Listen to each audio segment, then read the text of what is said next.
तो भाई एक बार फिर से आ चुकी है इंडिया पोस्ट ग्रामीण डाक सेवक जीडीएस का सीधी भर्ती, अर्थात बिना कोई एग्जाम दिए पाए गवर्नमेंट जॉब।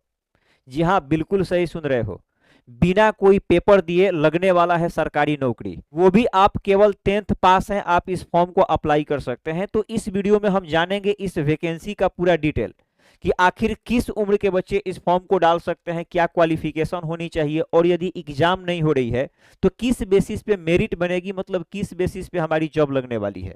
तो आइए इस वीडियो को स्टार्ट करते हैं। काफी शॉर्ट वीडियो होगा, 3 से 4 मिनट में निपटा देंगे सारी बातें। जैसा कि आप देख सकते हैं एप्लीकेशन इसका 10 फरवरी से भरना स्टार्ट हो गया है, जिसका लास्ट डेट है 3 मार्च। करेक्शन डेट भी एक दी हुई है 6 मार्च से 8 मार्च के बीच। फॉर्म भरते वक्त कितने बच्चे गलती कर देते हैं, जिसका सुधार करने का एक तिथि रखा जा रहा है आजकल के सारी वैकेंसी में, जो इस वैकेंसी के लिए तिथि है 6 मार्च से 8 मार्च के बीच।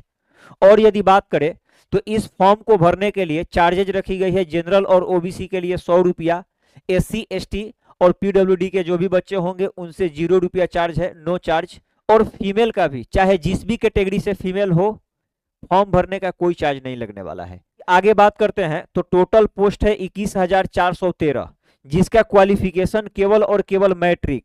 आपको इंटरमीडिएट, ग्रेजुएशन या पोस्ट ग्रेजुएशन की जरूरत नहीं है, केवल यदि आप मैट्रिक पास हैं आप इस फॉर्म को डाल सकते हैं। जरूरी नहीं है कि आप 70% ही लाए हो या 80% ही लाए हो, बस आप पास हैं, 3rd डिवीजन से हो या 2nd डिवीजन से हो या 1st डिवीजन से हो। बाद बाकी इसका मेरिट लिस्ट तो भाई बनेगा ही जब एग्जाम नहीं होगा, अर्थात मेरिट लिस्ट इसका किस बेस पे बनेगा, मार्कशीट के बेसिस पे, मार्क्स बेसिस पे। जिस बच्चा का ज्यादा नंबर आया होगा उसी का इसमें सिलेक्शन होने वाला है। और यदि उम्र पे बात करें तो मिनिमम एज 18 ईयर्स है और मैक्सिमम एज 40 ईयर है। 18 और 40 के बीच वाले बच्चे इस फॉर्म को अप्लाई कर सकते हैं। इसमें एज रिलैक्सेशन भी है, कैटेगरीज वाइज एज रिलैक्सेशन है। जैसा कि आप देख सकते हैं एज रिलैक्सेशन में कि SC ST के बच्चे के लिए 5 ईयर का एज रिलैक्सेशन है, OBC के बच्चे के लिए 3 ईयर्स और EWS के बच्चे के लिए कोई एज रिलैक्सेशन नहीं है। फिर PWD के बच्चे के लिए 10 ईयर का एज रिलैक्सेशन है और PWD के बच्चे जो OBC से ताल्लुक रखते हैं 13 ईयर का है रिलैक्सेशन। और वही PWD के बच्चे जो SC ST से हैं उनके लिए एज रिलैक्सेशन 15 ईयर्स का है। और थोड़ी सी अगर आगे हम बात करते हैं तो फॉर्म भरते वक्त ये 4 चीजें आपके पास होना अनिवार्य होगा। सबसे पहले मोबाइल नंबर जिस पे आपका OTP जाएगा, दूसरा होगा ईमेल आईडी जिस पे आपका ज्वाइनिंग लेटर वगैरह जाती है, आजकल ईमेल आईडी पे ही जा रही है। फिर तीसरा होना चाहिए आधार कार्ड जिसका आपका नंबर लग रहा होगा। फिर information about the board and year passing the matriculation 10th examination, किस ईयर में आप मैट्रिक पास किए हैं उसका एक डॉक्यूमेंट लगेगा, मार्कशीट दे दीजिएगा या एडमिट कार्ड दे दीजिएगा। फिर बात करते हैं आगे फोटो, तो ये स्कैन्ड फोटो इन JPG less than 50 KB, 50 KB से नीचे होनी चाहिए आपकी फोटो की क्वालिटी। वही यदि बात करें सिग्नेचर का तो सिग्नेचर का क्वालिटी 20 KB से नीचे होनी चाहिए। क्लियर है? ये सारी चीजें आप खुद से भी कर सकते हैं, फॉर्म अप्लाई खुद से भी मोबाइल से आप कर सकते हैं। यदि आप इस चीज को नहीं कर पाएंगे, इसका हम एक डिटेल वीडियो आगे हम बना देंगे कि आखिर घर बैठे कैसे मोबाइल से फॉर्म अप्लाई करें। किसी का एक फॉर्म अप्लाई करके इन सारी चीजों को हम समझा देंगे।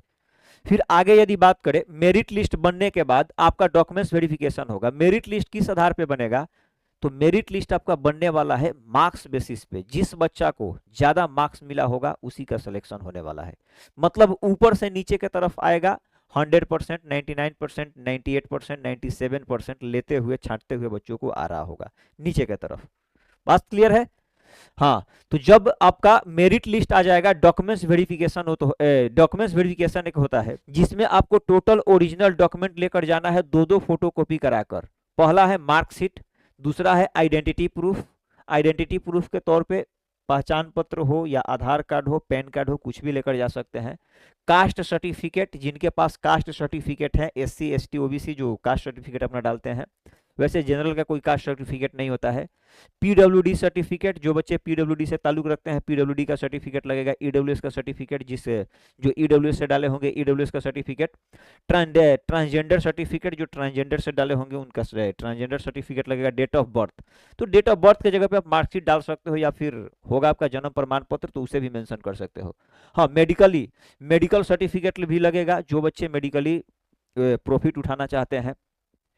फिर आगे है अदर क्वालिफिकेशंस, सबसे पहला है knowledge of computer. Knowledge of computer का मतलब बेसिक नॉलेज होना चाहिए कंप्यूटर का, बस आप कंप्यूटर चलाना जानते हो, फाइल इंपोर्ट और एक्सपोर्ट करना। आपसे ये नहीं मांग रहा है कि आपके पास डीसीए या एडीसीए का डिग्री हो, यहाँ पे डिग्री नहीं मांग रहा है, केवल और केवल नॉलेज मांग रहा है, थोड़ा सा हल्का फुल्का कंप्यूटर का। जो बच्चे मोबाइल चला लेते हैं और माउस कंट्रोल करना जानते हैं वो सारे कंप्यूटर चलाना जानते हैं।